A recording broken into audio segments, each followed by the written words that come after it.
Hi, everybody. Juleyka here. I'm the host and creator of How to Talk to Mamí and Papí About Anything. And I want to invite you to be on our show. If you're an adult and a child of immigrants from anywhere in the world, I'd love to talk to you about those conversations that are hard but necessary.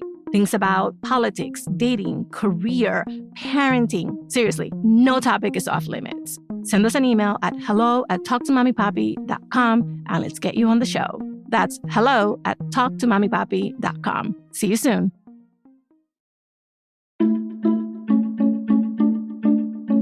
Hi, everybody. Welcome to the next episode in our holiday series where we unpack cultural and intergenerational tensions around food and family.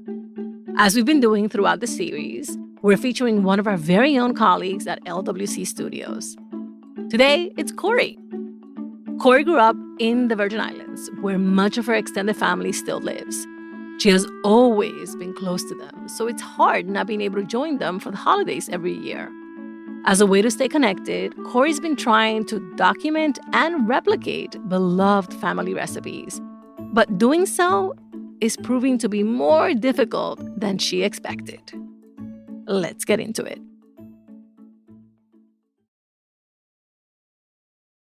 My name is Kori Duran, and I am the marketing associate for LWC Studios. I call my mom and dad mom and dad. I grew up in St. Croix, the Virgin Islands. My family is really large. We have maybe 4 or 5 main matriarchs, and all of my cousins were all considered just as close.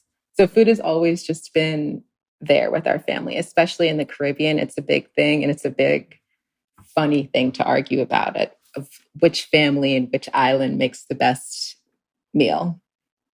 During Christmas, we would all get together at one of technically she is my great aunt, and we would all go to her house, and some people would even come from the different islands, and we would spend Christmas Day there and Christmas night. And everyone would bring different meals. We would have like pâtés, rolls, seasoned rice, saltfish, and we would spend a good couple of hours just eating and talking and playing around with our cousins. And each year it kept happening. You could start noticing how less and less people would show up just because of health issues and people going off to college or starting their own families in the mainland or the States, really. And just the difficulty making it home on time sometimes. Like, flights have always been pretty outrageous to get back home, even from New Orleans, where I am now. And it's just even harder during Christmas time, you know? So it was also just one of those things that I really had to be aware of in terms of keeping home with me. And food was a really great way of doing that. When I graduated undergrad in 2020, my mom gifted me a cookbook. That cookbook had all of the recipes that she had in her cookbook. So this cookbook is just like a book with lined paper that she handwrote. And I also then handwrote a bunch of other things, some recipes that I kind of just scratched together by watching my aunts and my mom cook, you know? So there's no telling the accuracy of it, but at least something is there. There are a mix of foods that I just keep trying to make over and over again to perfect. Rolls, bread rolls. My mom has this really specific way of making them where you tie them in these knots, and it seems so simple, but I can never do it. Like, the yeast never rises for me. And then she comes behind me and does it, and she's like there, and I'm like, who's playing these jokes on me, you know? And then there's this other dessert. It's called red grout, and it's made from guava and tapioca. And this is also part of the issue with the cookbook and just having a large family, is that there are multiple recipes for the same dish. I've tried 2 of them, still didn't work. I don't know what I'm doing wrong. I am trying to learn from women and men who have been making these things for longer than I've been born, to ask them just to recite it off the top of their head. They're going to forget things because they're not really thinking about it when they're doing it. It's kind of just so ingrained in them. So it's challenging because in order to really get an understanding of how things are made, from the ingredients to the size of the vegetable when you're cutting it, or the order that they're being put in, You really have to be there and watch them make it. There's no real recipe. They're just kind of following their heart. It's funny. I was talking to my mom just about how I'm still trying to perfect a lot of these things. And she was like, the perfection is your own secret sauce after years of practice. And I was like, cool, very motivating, but also, got a lot of years to go. So the last time I went to St. Croix was the summer of 2021, because that is when I moved to New Orleans. So it has been a year and a half. I'm not sure that there was anything specifically terrible that had happened. But, when you're just having one of those really rough weeks and no amount of Netflix can make you feel better. It's one of those moments where you're like, oh, I need a hug from the inside. And I just made some curry chicken and tried to make my dumplings better. I'm still working on that as well. But the curry chicken turned out great. And I loved sharing it with my friends. That's also something that I think food is really nice about. You can share your identity and your home with people that you love who just have never experienced it either. Being in a place where you don't have family, although I do have great friends and they have great families, there is always that sense of like, not where do I belong, but what feels like a hug from my mom or from my aunt when they aren't there and when they can't give it to me. Or when I'm really sick, how do I feel nourished and taken care of? And how can I provide that for myself? And I think that's what food is able to do. Hearing Kori talk about that yearning to preserve family recipes gave me chills. I felt the same sense of urgency with my own family. And as someone who really enjoys cooking and mostly learned through trial and lots and lots and lots of error, I saw myself in her kitchen struggles, really and truly. What can we as first gens do to capture our family's culinary knowledge and traditions so they don't vanish in future generations? How do we document what has never been written down? And how can we be sure we're getting it right? To help us figure it out, I called in an expert. My name is Nadege Fleurimond, out of New York City by way of Haiti. And I'm a chef, author, and all-around food lover. So all my work is centered around food, community, and building community through food. Oh, that's beautiful. Okay, so always the first question. As you listened, what did you hear in Kori's story?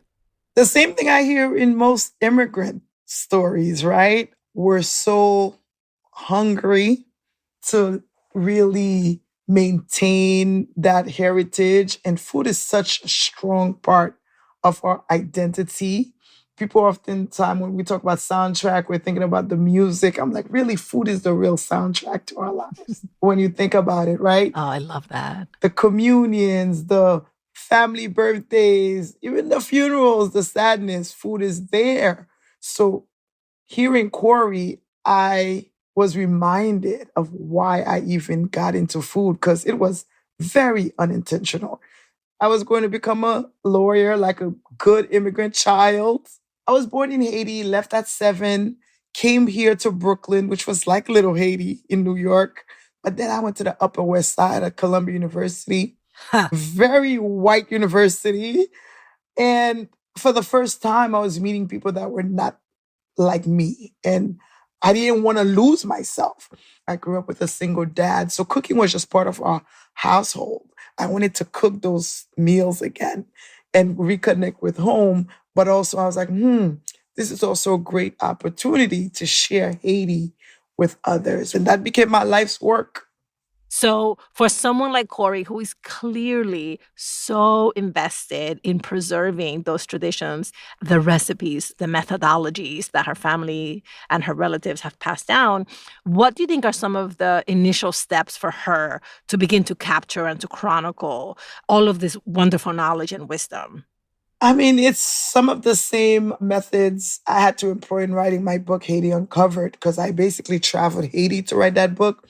The first thing I did was conversation, really talk as they're cooking, though. Have them talk you through what they're doing.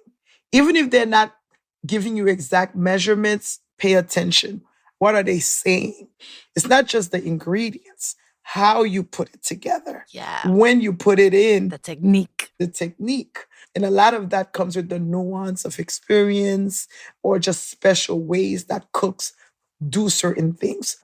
So I want to break this down a little bit further because I cook. And whenever I am asked to share a recipe, literally the first thing I say is, please make sure that you do this and that you don't do this. Because it's not just a chronological order, right? It's the ingredients that are in the pot have to get to a certain point before you do something else to them, right? So what you're suggesting here is to ask at which point and how do I tell when that point has arrived in the cooking process? Exactly. And have them talk you through even why they do it like that, right? I'm big on caramelizing everything because I'm like, it gives you flavor. You get extra flavor when you caramelize. So anyone who watches me cook or watches me live on social media, they're always like, oh my God, Nadege gotta let it brown. I was like, yes, those bits and pieces give you flavor. That's how I do it. So when you're speaking to your parents and family members, they have their reasoning. The next second thing is record it. You need to record elders. You need to record people that don't actually know how much of this, because through that recording, you'll take notes and you'll be able to say, okay, she started off with a cup of water. Because that's how we create recipes as chefs. I grew up cooking not through recipes. I just opened a restaurant and I just like, I make... Congratulations. Thank you. I was like, I make great plantain sandwiches, but I want to franchise this, right? Right. For me to franchise it, the staff needs to understand how much onions, how much cabbage, how does this happen? So I had to kind of like backstep. All right. And then how do I translate things like, a pinch of this? Like there's a lot of these vague measurements. That is true. Because at the end of the day, food is really art. A recipe may call for basil. If you hate basil, why are you putting it in your food when you can just have a wonderful same dish with cilantro or parsley, right? So you also have to bring yourself to a recipe. I heard Kori said, her mom said to her, your way of doing it is ultimately going to be the secret sauce. And unfortunately, Kori, that part is true. Use a recipe as a foundation, as a guide. Now see, what do you like about it? What nuances does it have and what nuances can you bring to it? What can you take out? What can you add to it? And really just make it your own. You're speaking my language right now. My oldest son, for his 13th birthday, he has asked me to start teaching him how to cook. And I'm so excited for that. But I am so scared about him just being like, why are you doing it that way? Why don't you do it this way? Or I saw a video on YouTube and that's not how they did it. So Nadege, help me. How do I, as the giver of knowledge, in this instance with my son, how do I also do this work of translating what has taken me 2 decades to perfect, right? Like I've burned and flambéed and overseasoned and undercooked enough in my life now that I'm a decent cook. But that was... process. Yeah. But I think it's exactly what you just said, a conversation. Food and cooking allows for conversation, for that connection, and for that vulnerability. Because I teach food in schools and I often tell kids it's life skills. It's about life. The same methods and the things that apply in the kitchen will also take place in life. You will burn things. Yes. You will change things around. You will realize that certain things just don't work for you. Yeah. And everybody may like something and you may not like it. That's just perfectly what life is about. So I think for you, it's just a matter of taking that opportunity. I'm here to teach you my way. This is how I make it.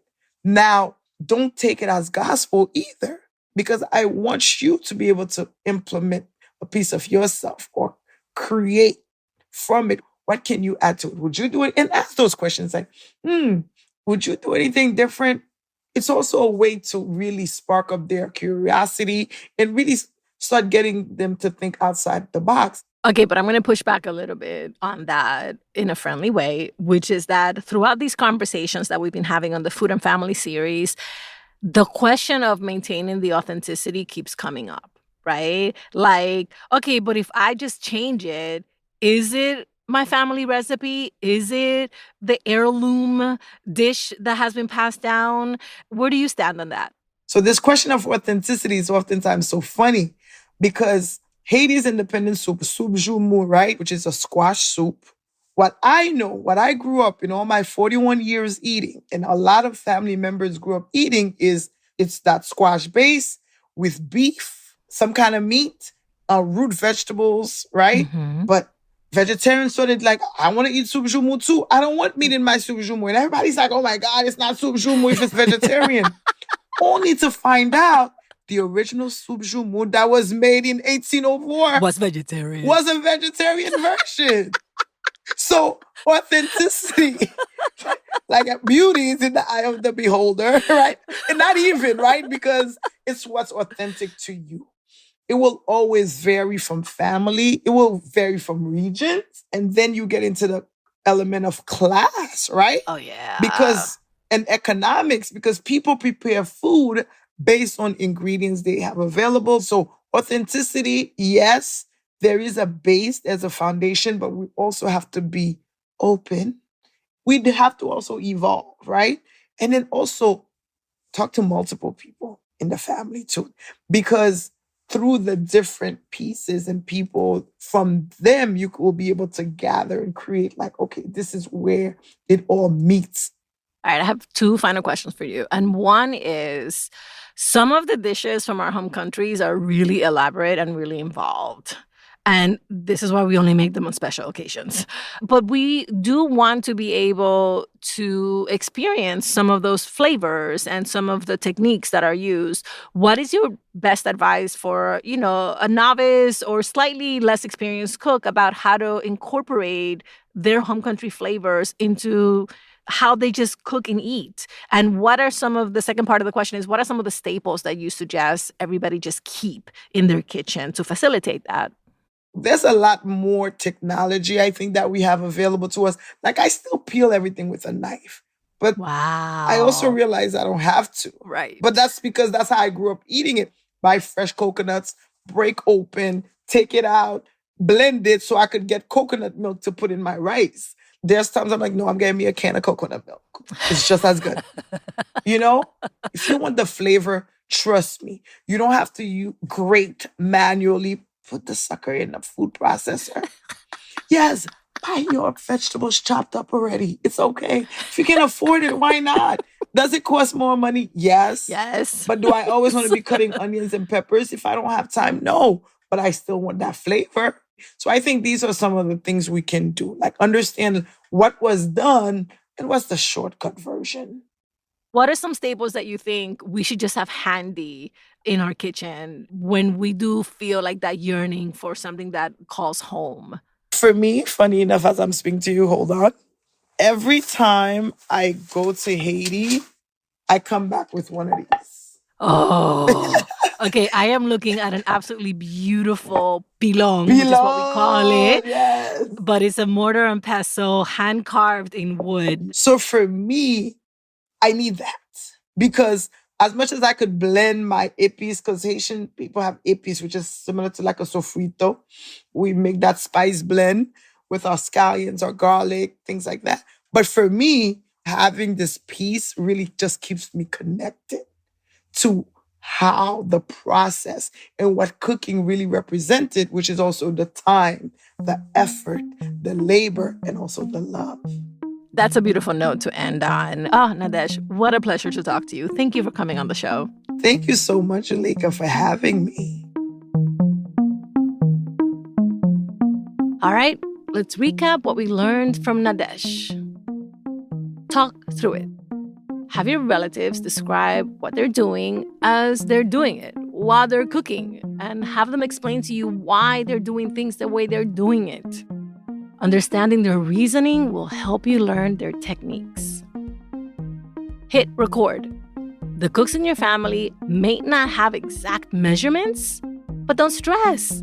record a video of them cooking, then estimate quantities yourself and study how they test and taste along the way.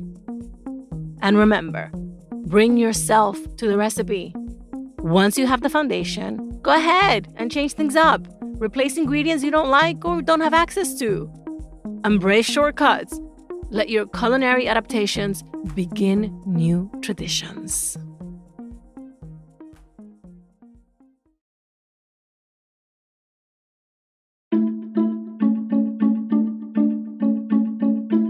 Thank you for listening, as always, and thank you for sharing us. How to Talk to Mamí and Papí About Anything is an original production of LWC Studios. Virginia Lora is the show's producer. Trent Lightburn mixed this episode. I'm the creator, Juleyka Lantigua. On Twitter and Instagram, we're at Talk to Mamí Papí. Bye, everybody. Same place next week.